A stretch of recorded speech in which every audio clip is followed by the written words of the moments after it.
السلام علیکم ورحمۃ اللہ وبرکاتہ۔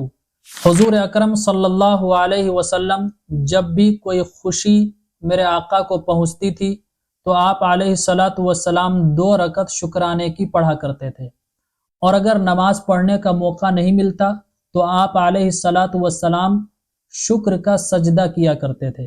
اور ہم ظاہری طور پر کہلاتے تو ہیں اپنے نبی کے امتی، لیکن جو کام ہمیں کرنا چاہیے وہ تو ہم نہیں کرتے ہیں، اور جو کام ہمیں نہیں کرنا چاہیے وہ ہم سب مل کر کرتے ہیں، بڑھ چڑھ کر اس میں حصہ لیتے ہیں۔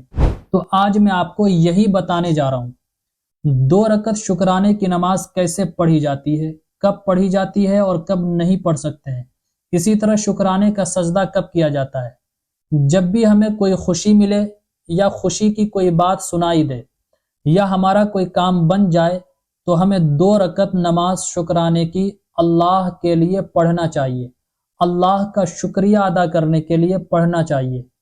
اسی طرح اگر نماز پڑھنے کا موقع نہ ملے تو شکرانے کا سجدہ ہمیں کم سے کم کر لینا چاہیے۔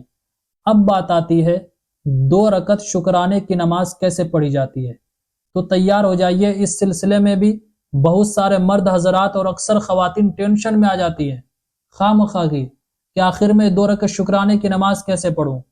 تو دیکھیے، ہمیں کچھ بھی نہیں کرنا ہے، جتنے بھی نوافل نمازیں ہیں سب سیم ہیں، صرف نیت کا فرق ہوتا ہے۔ جس طرح ہم 2 رکعت نفل نماز پڑھتے ہیں، سورہ فاتحہ پڑھتے ہیں، اس کے بعد جو بھی سورت یاد ہو قرآن کریم میں سے وہ سورت ملاتے ہیں، پھر رکوع سجدہ کرنے کے بعد دوسری رکعت میں بھی سورہ فاتحہ اور سورت ملانے کے بعد رکوع سجدہ کرتے ہیں، اور پھر التحیات، درود شریف، دعائے معصورہ، جو بھی دعائیں ہم پڑھتے ہیں اسے پڑھنے کے بعد سلام پھیر دیتے ہیں۔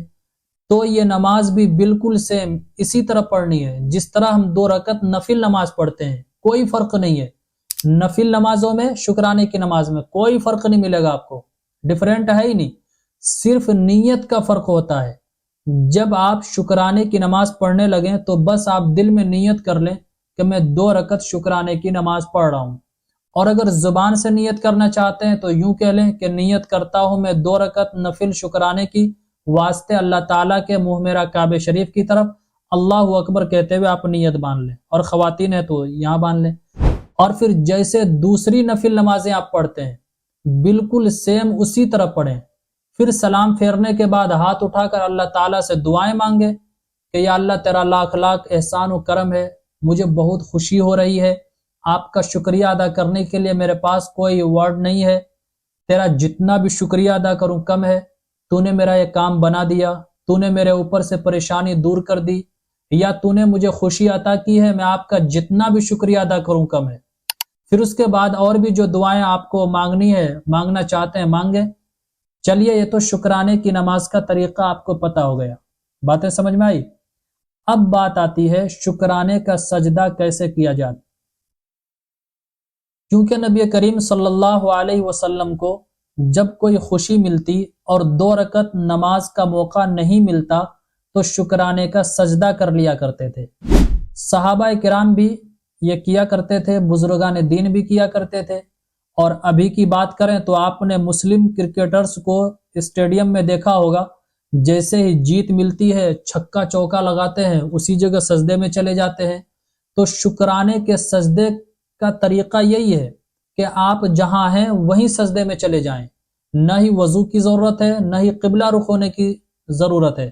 نماز کے اندر سجدہ کے ہونے کے لیے قبلہ رخ کا ہونا ضروری ہے اور وضو کا ہونا ضروری ہے، اور نماز کے اندر آپ نہیں ہیں، ویسے ہی سجدہ کرنا چاہتے ہیں تو آپ کے لیے وضو کا کرنا اور قبلہ رخ کا ہونا یہ ضروری نہیں ہے۔ تو اگر ٹائم نہ ملے تو بس شکرانے کا سجدہ کر لیں۔ آپ صلی اللہ علیہ وسلم کو اگر موقع نہیں ملتا تو شکرانے کا سجدہ کر لیا کرتے تھے۔ تو یہ بھی میرے نبی کی سنت ہے، کبھی کبھی اس پر بھی عمل کر لیں۔ تو یہ 2 باتیں کمپلیٹ ہو گئی۔ اب لاسٹ والی بات ہے کہ شکرانے کی نماز کب پڑھ سکتے ہیں کب نہیں۔ تو اچھی طرح سمجھ لیں، شکرانے کی نماز اس وقت پڑھ سکتے ہیں جس وقت نفل نماز پڑھ سکتے ہیں، اور شکرانے کی نماز اس ٹائم نہیں پڑھ سکتے ہیں جس ٹائم نفل نماز نہیں پڑھ سکتے ہیں۔ تو اب یہ سمجھ لیں نفل نماز کب نہیں پڑھ سکتے ہیں۔ 5 ٹائم ایسے ہیں جس وقت نفل نماز نہیں پڑھ سکتے ہیں۔ نمبر 1